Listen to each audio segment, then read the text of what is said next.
Today, in belated fashion, after a wild start to the new year here in LA, I'll be covering 12 new pressings from the past year.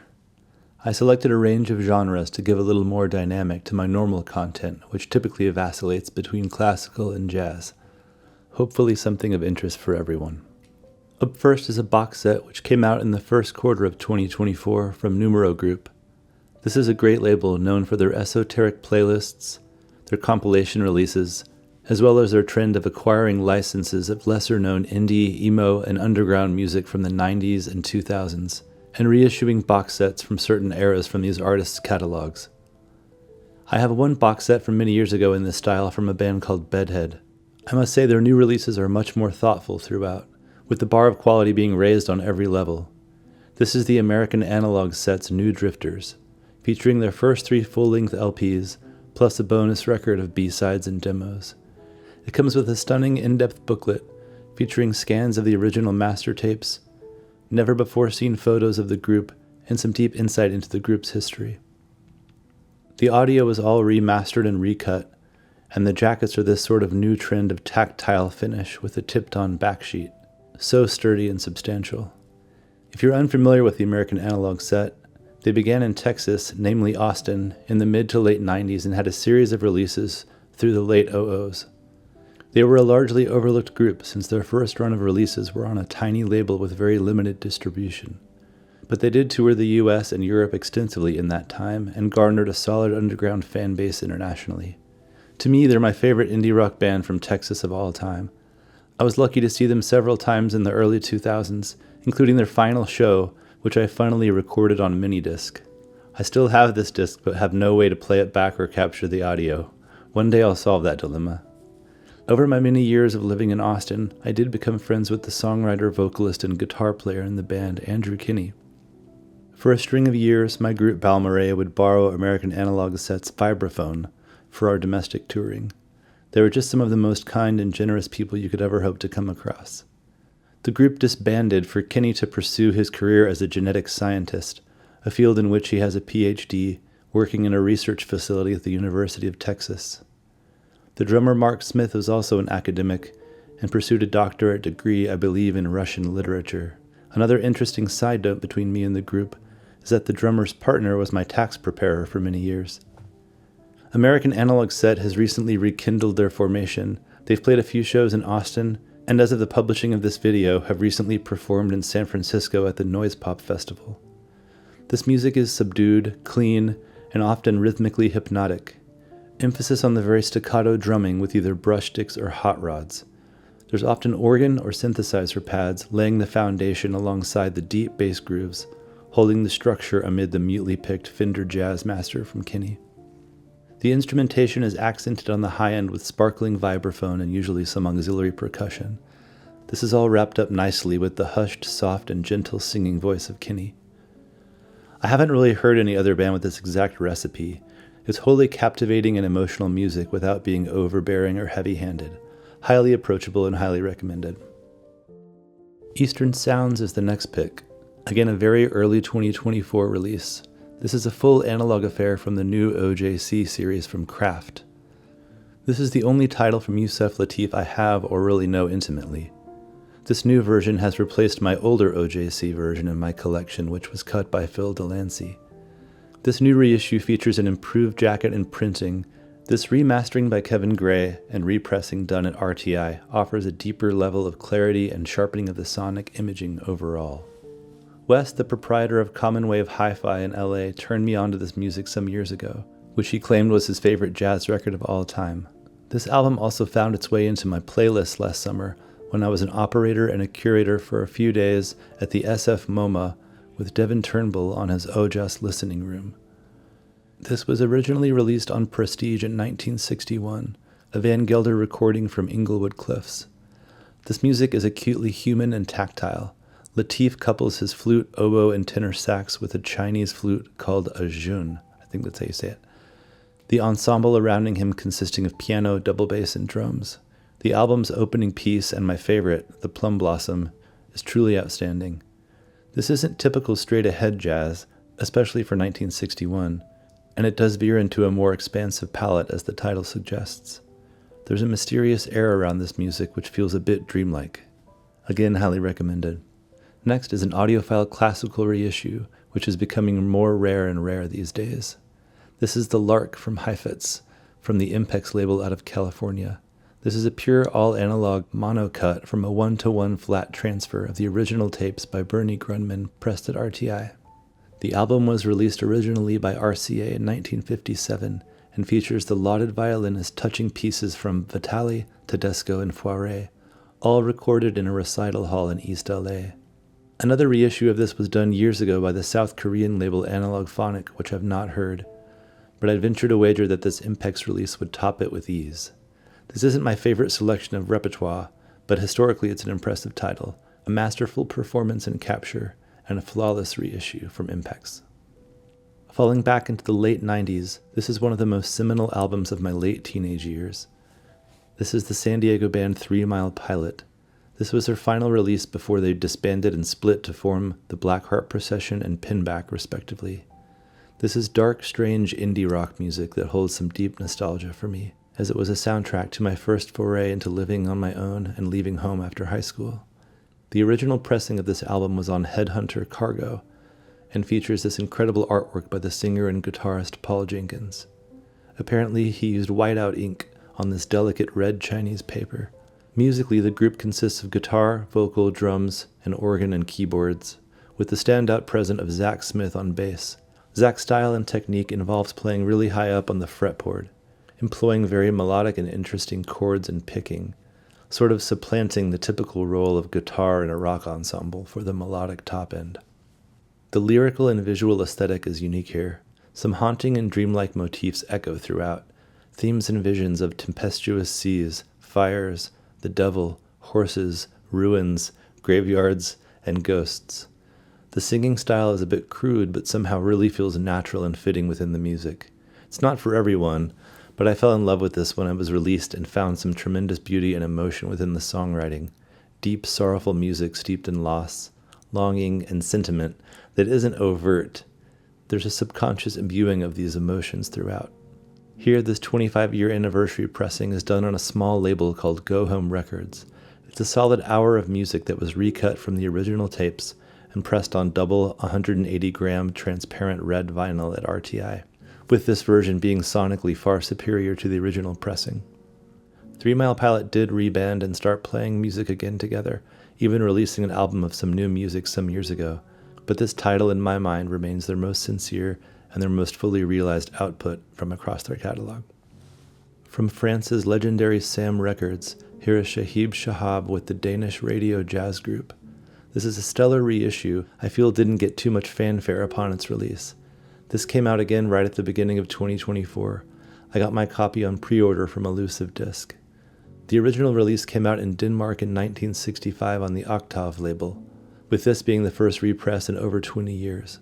Sam always does a superb job with their fastidious reissues of forgotten French and European jazz recordings from the late 50s and early 60s, with this release being no exception.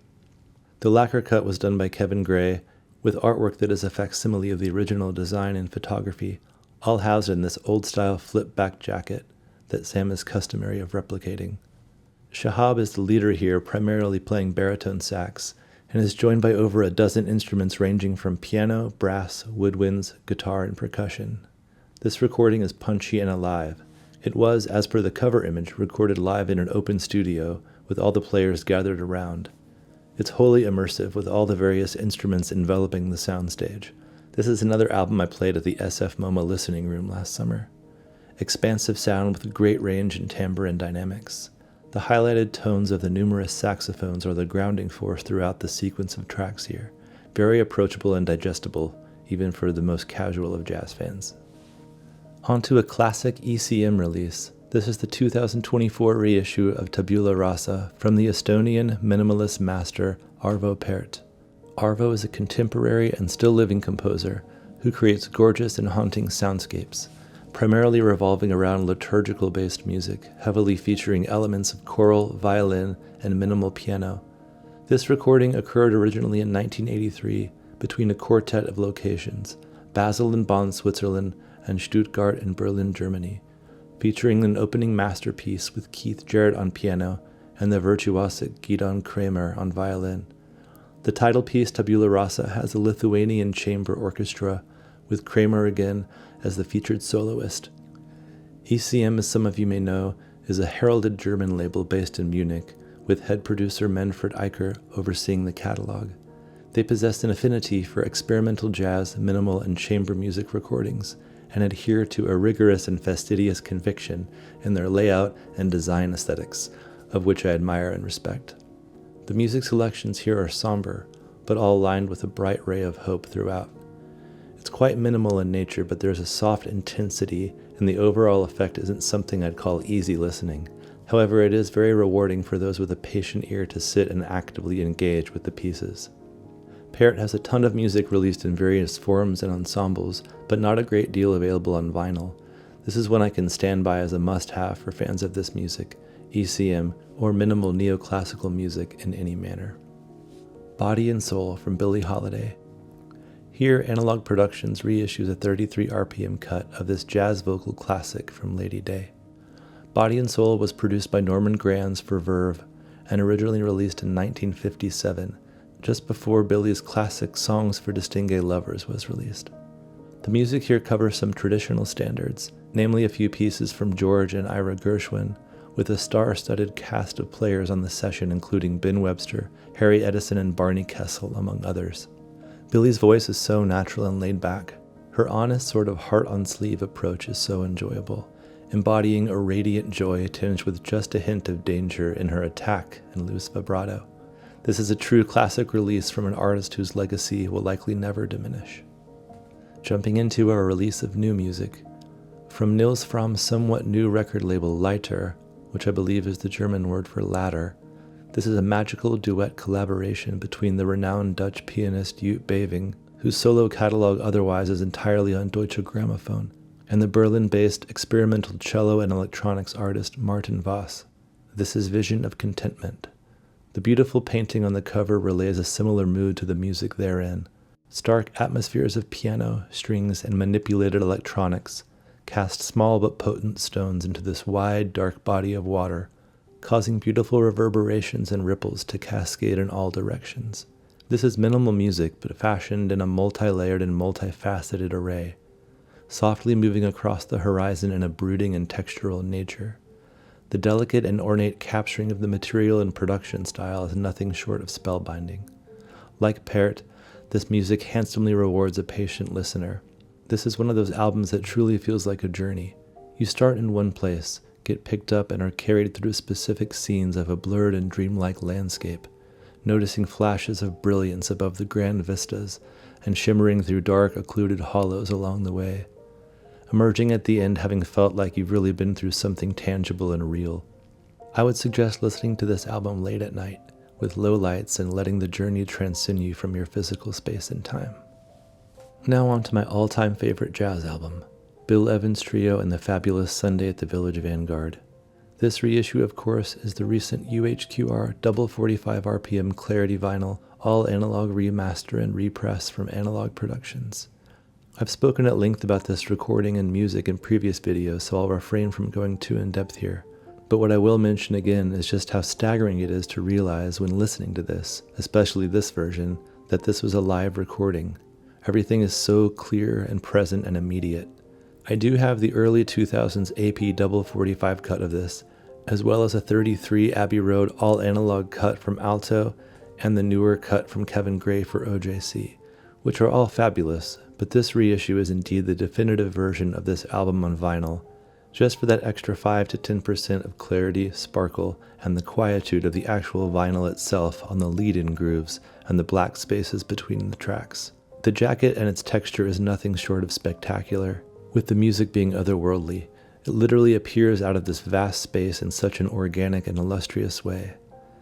As of the time of this video's creation in late February 2025, this version is still available at Acoustic Sounds. As some of you may know, I hold a special place in my heart for 90s music. One of my favorites from the alternative or adjacent grunge era of rock-based instrumentation was from an underrated group from rural Illinois called Hum. They had a decent splash with their hit Stars, in the deep MTV era and got signed to RCA. This is Downward is Heavenward, their third and final studio album until they rebanded to release a new album in 2023, which was surprisingly very good. The group's lead singer and rhythm guitarist Matt Talbot put this record out along with a reissue of You'd Prefer an Astronaut on his own Earth Analogue Records. This version was remastered and recut by Ryan K. Smith at Sterling Sound and is just outstanding. The deep and heavy guitars with thundering yet precise drumming lay the base for the very soft and meek vocal approach from Talbot. The material here swirls lyrically with themes of science, the natural world, time travel, and other sort of academically nerdy subject matter, which somehow works in juxtaposition to the very heavy alternative style of music.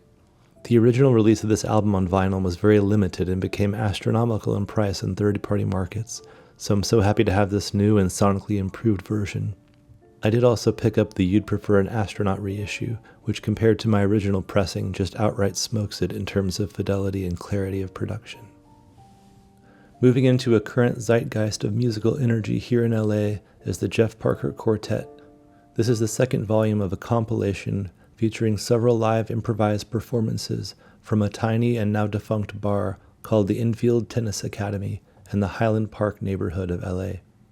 The ensemble cast features leader Jeff Parker on guitar, notable for his work with the group Tortoise, Anna Butters on the double bass, Josh Johnson on his affected and manipulated alto sax, and the inimitable Jay Bellerose on drums and percussion.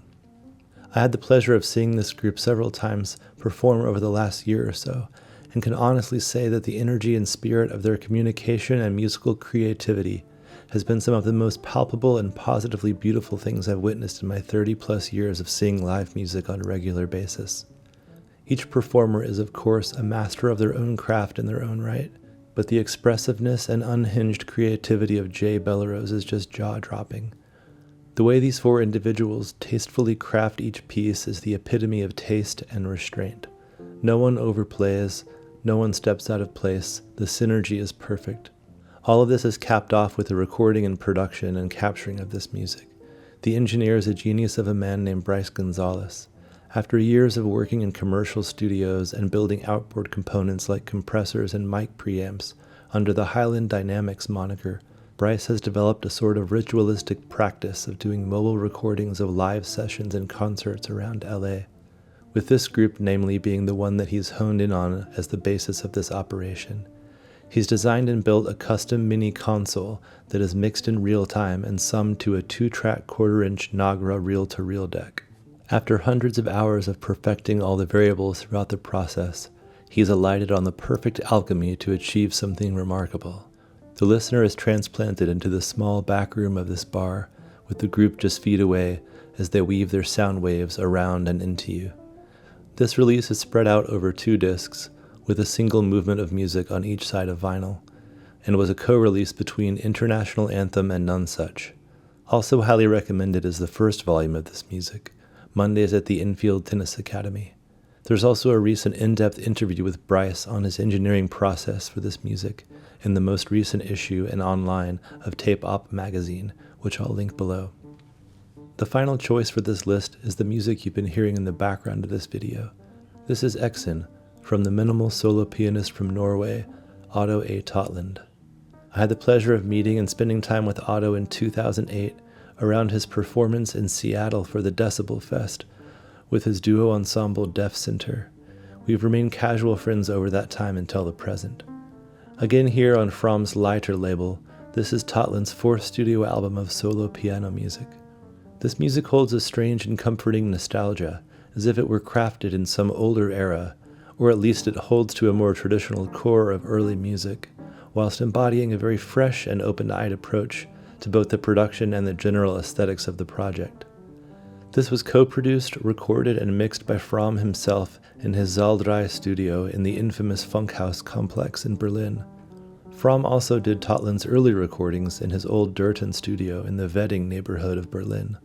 Totland's unmistakable touch on the keys and his penchant for memorable melodies pair so well with his attention to the sense of space and pacing throughout the sequencing of tracks.